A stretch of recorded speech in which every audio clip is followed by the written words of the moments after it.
एक चीज मैं जाते जाते और करना चाहता हूं और ये जरूरी है। इंजीनियर मोहम्मद अली मिर्जा साहब ने एक वीडियो की, मैंने अब वो सवालात देखे, मेरे पास टाइम ही नहीं था तो मैंने वो अब देखे।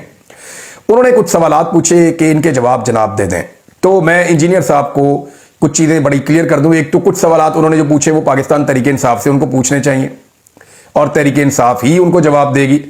जैसा कि तहरीक इंसाफ के शहरियार अफरीदी साहब ने कहा था कि आर्मी चीफ कौम का बाप होता है, तो मुझे तो इस बात से कभी भी कोई इत्तेफाक नहीं था। ये तो बात ही गलत है, कोई किसी का बाप नहीं होता, अपना ही बाप होता है। तो लेकिन शहरियार अफरीदी साहब ने थोड़े दिन पहले इस स्टेटमेंट को नेगेट किया है, बल्कि उन्होंने बड़ा सख्त एक बयान दिया और उन्होंने खुलकर कहा कि जी ऐसा कैसे हो सकता है कि इंडिया के आर्मी चीफ को नहीं जानते आप, बाकी आर्मी चीफ को आप नहीं जानते। पाकिस्तान के आर्मी चीफ को हर चीज के अंदर मुदाखलत होती है, हर महकमे के अंदर, हर जगह के अंदर। तो उन्होंने काफी क्लियर किया अपने पुराने स्टेटमेंट को और उन्होंने बताया कि अब वो ऐसा नहीं सोचते। लेकिन इस तरह के सवालात जो पूछने हैं वो इंजीनियर साहब पूछे पाकिस्तान तहरीक इंसाफ से। मेरे से मुताल्लिक जो सवालात हैं उनके जवाब देने के लिए मैं पाबंद हूं, लेकिन इंजीनियर साहब ने जो चंद झूठ बोले हैं और जो कुछ फ्रॉड किए हैं वो मैं उनके सामने रख देता हूं। जरा इनके जवाब पहले वो दे दें। उन्हें बहुत शौक है मुनाजरे करने का, हालांकि जब भी कोई मुनाजरा करने के लिए पहुंचता है आलम दीन, मुझे तकरीबन 2 दर्जन उलमा इकराम ने अब मैसेजेस कर दिए हैं कि जनाब हमारे साथ बात करके ये मुकर के भाग गए। यानी उलमा इकराम मुझे ये बता रहे हैं कि जनाब हमारे साथ राब्ते हुए हैं, हमने इनको सवालात भिजवाए, इनके साथ बातचीत की है, हमारी खतों किताबत हुई है, आपस में बातचीत हुई है, और ये हमेशा भाग जाते हैं मुनाजरे से। ये बहुत सारे उलमा इकराम को ये शिकवे और शिकायतें हैं।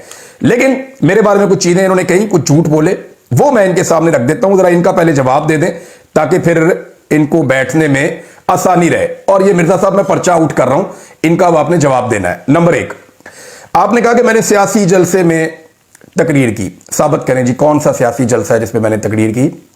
मैंने आज तक किसी भी सियासी जमात के जलसे में तकरीर नहीं की। हाँ, कुछ सहाफी हैं उन्होंने की है, फजल रहमान साहब के जलसे में, तहरीक लब्बैक के जलसे में, नून लीग के जलसे में, तहरीक इंसाफ के जलसों में, तारुल कादरी के जलसों में सहाफियों ने तकारीर की हैं। लेकिन मैंने आज तक किसी सियासी जमात के जलसे में तकरीर नहीं की है। यह आप साबित करें कि कहां की है। नंबर 2, आपने इल्जाम लगाया कि फैज हमीद के साथ मिलकर मैंने बंदे अगवा करवाए हैं। मैंने अपनी पूरी जिंदगी में फैज हमीद से ना कभी मुलाकात की, ना कभी उससे टेलीफोन पे बात की, ना कभी मैं उसको मिला 1 मिनट के लिए भी, 2 मिनट के लिए भी, कोई 1-2 जुमलों का तबादला भी नहीं हुआ। मैं इस बंदे को जानता ही नहीं हूं।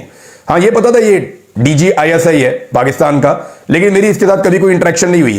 तो एक तो मैं फैज हमीद से कब मिला ये आप साबित करें और बताएं। नंबर 2, आप ये बताएं कि फैज हमीद के साथ मिलकर मैंने कौन से बंदे अगवा करवाए, उनके जरा नाम भी आप शेयर कर दें। नंबर 3, आपने क्लेम किया कि असद तूर साहब, मुतीउल्लाह जान साहब और अबसार आलम साहब पर हमलों की मैंने मजम्मत नहीं की।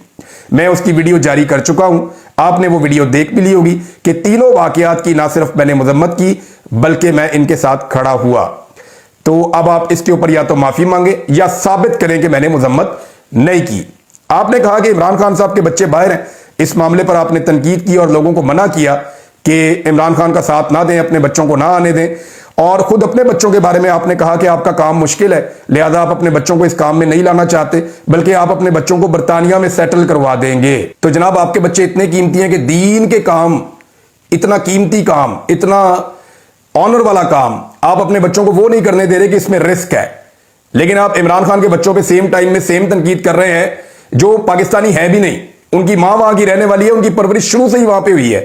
तो ये जनाब आप इसका भी जवाब देंगे कि अपने बच्चे आपको इस तरह क्यों लगता है और इमरान खान के बच्चों के बारे में आप ऐसा क्यों सोचते हैं। नंबर 5, आपने बैरून मुल्क जाने पर मेरा और अपने लीडर नवाज शरीफ का मवाजना किया है। नवाज शरीफ जब दोनों मरतबा पाकिस्तान से भागकर बाहर गया तो दोनों मरतबा का मुआहिदा मौजूद है। एक मरतबा 50 रुपए का स्टाम्प पेपर और एक मरतबा नवाज शरीफ ने जो साद हरीरी साहब लेकर आए थे, बाद में मुआहिदा दिखाया था, 10 साल का लिखकर देकर गया था, और दोनों दफा खसूसी परवाजों में पाकिस्तान से भागा है आपका लीडर। मेरा आप कोई मुआहिदा लाकर दिखाएं या आप बताएं। मैं खुद बता चुका हूं कि मैंने पाकिस्तान से कैसे हिजरत की है। आपका लीडर 3 दफा का वजीर आजम है और मैं एक सहाफी हूं। आपके लीडर को जान का खतरा नहीं था, सिर्फ कैद का खतरा था, और मुझे जान का खतरा था। इसका भी जवाब आप देंगे।